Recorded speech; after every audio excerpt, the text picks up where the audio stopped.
episode of the Everblack Podcast is brought to you by Deathwish, Hotrods and Kustoms.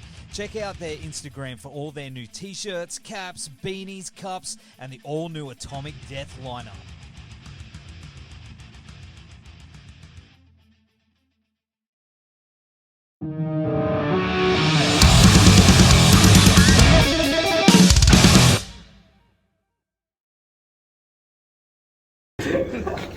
Thanks for joining us on the show, man.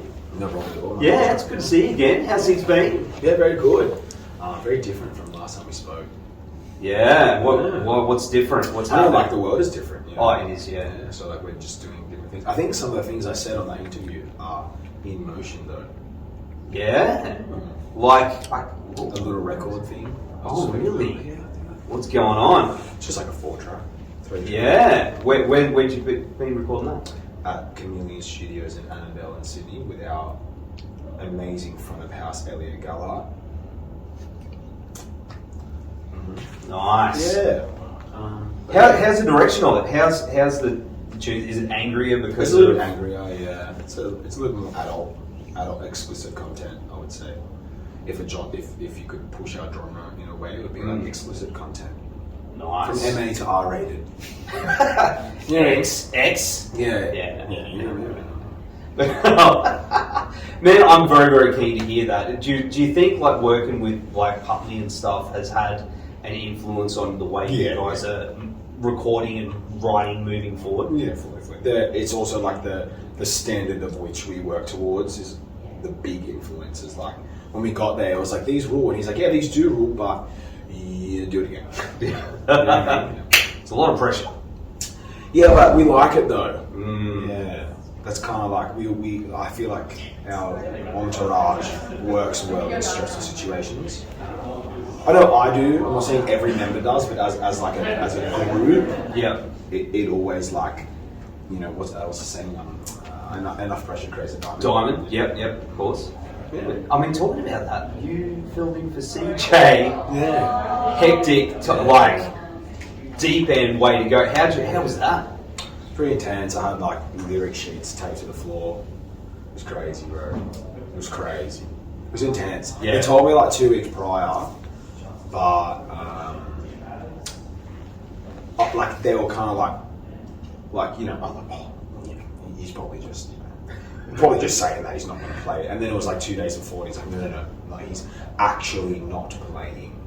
Yeah, really. And I was like, oh god. So like, obviously I was listening to the songs, but I wasn't like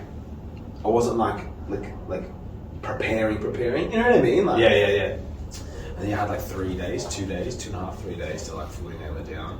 It's fucking crazy, bro. That's a lot of pressure. But man, from what I saw of it, it's fucking cool. Yeah, it was really mad. It was really cool. How was it on 2 sets in one day? No, I didn't play. You didn't? I thought you guys played as well. No. We were on a bunch of like full tilt stuff, but Melbourne was the only one. I think we're on the main flyer. Like that's where I got confused. Yeah. I think we're on the main flyer and we have a little asterisk. Yeah. The only one we weren't playing was Melbourne. There you go. See, I was getting stuff confused. Yeah, that's my bad.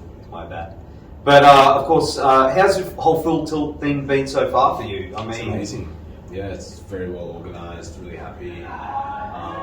Everything. It's fantastic. because the whole thing about it is you look at the lineup. There's no lineup on here, but it seems like there's a whole bunch of bands that you play with regularly, or you know, and it seems like there's that scene that's really happening now. Metal, especially, as I've mentioned, some of the other guys today. From Australia outwards, it's growing. Something is absolutely happening right now with you guys, Polaris, Thyart. Something is about to explode. Are you definitely feeling that yourself? Yeah, I definitely feel like the culture's shifting. Yes. In a good way. Like it's developing. I don't know like exactly what it is. I don't know if it was like the lockdown, the whole coronavirus thing. I don't know if it was because we're stuck in a room for 2 years. Maybe it is. I think there's a bunch of different characteristics, but yeah, it's pretty crazy. Like I can see it. I can see it in the crowd. I can see it in the people. I can see it in the way that like people treat each other. I can see it. Like I can see it. I can see it. Yeah. So I'm just saying all this. I can see it, but It's the only way I have to express how I It feel. seems like a full community is like within you guys. You're all supporting each other. You're all. It's It's very important, you know. Yeah, we do that a lot. We like try and strive for that a lot, and we like really appreciate every time. We've done a couple tours at Polaris, and a couple tours now for Wolf, and every time it's always like a thank you. You know what I mean? It's like thank you so much for letting us like bring this very hard to digest music and allow it to play to your fans. You know what I mean? Like we all know that the music is like severely intense. You know what I mean? It's like a very big palette to like take on. You know what I mean? But it's so important. It's like I had a guy, a bloke come up to me. We just played a show in Adelaide, like a headline. He's like, I saw you with Ocean Grove in 2016. Yeah, wow. And he was like fully up the front, singing all the words, taking the mic. You know what I mean? Like, it's so important to like, you know, how you treat your fans is also a reflection of the culture that you produce. Absolutely. You know what I mean? It's like if you treat them like trash or you're a fuckwit, then you can swear. You can say all the fucking fuckwits you like, my friends. If you're like a fuckwit, then like it'll reflect in your fans. People, yes. You know? But if you build like a good environment, people will go home and they'll be like, oh my god, like, you know, this happened and he was so lovely, they were so lovely, like even the crew was lovely, they took care of me, this happened, and the word gets around. When we were heaps young, someone very wise at that time who was some form of a mentor said, it's not who you play to, it's who you don't play to. Yes. So obviously you play to the people in front of you, but it's about what they take home, and then it circles back around. Even if it takes 10 years, it still comes back.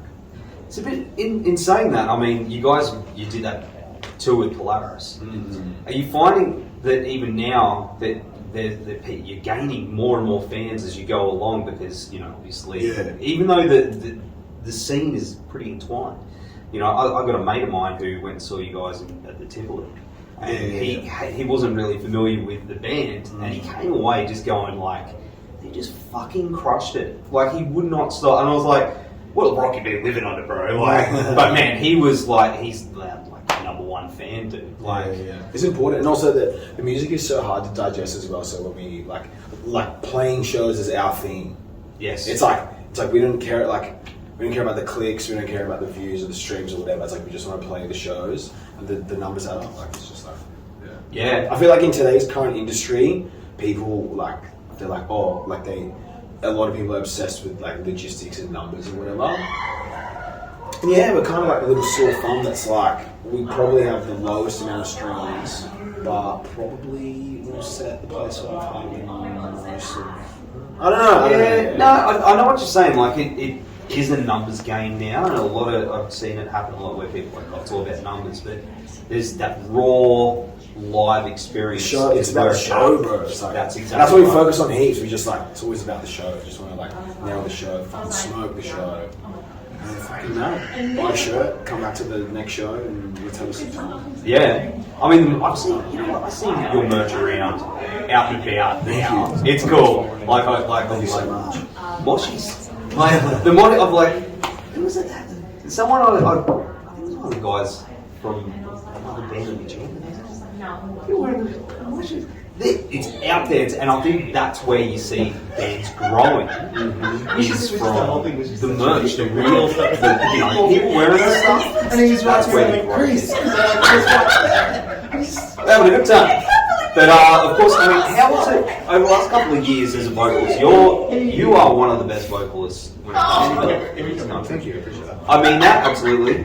How was it keeping your voice up to scratch? I know what it's like when you don't use it for a month and it gets a little scratchy. You got to make sure it's. There's lots of conditioning, lots of water, sleep. Sleep is number one. But we do like a lot of conditioning. Yeah. So like before a tour, like I'll sing multiple days in a row, and then maybe have one day off, and then like we start the tour. I think it's a very underrated like thing that people don't talk about, or like vocalists don't talk about in general. It's just like doing anything. It's like waking up in the morning and going to the gym, or working out, going for a run. It's like obviously the first and second time is going to be difficult. It's going to be sore, whatever. But if you did something every day, it just becomes just normal, and then your body just adapts to it. And then you, obviously, like you have boundaries. You know what I mean? Some days you push the boundaries, some days you don't. But and then I just used to love Michael Jackson when I was a kid, so I just like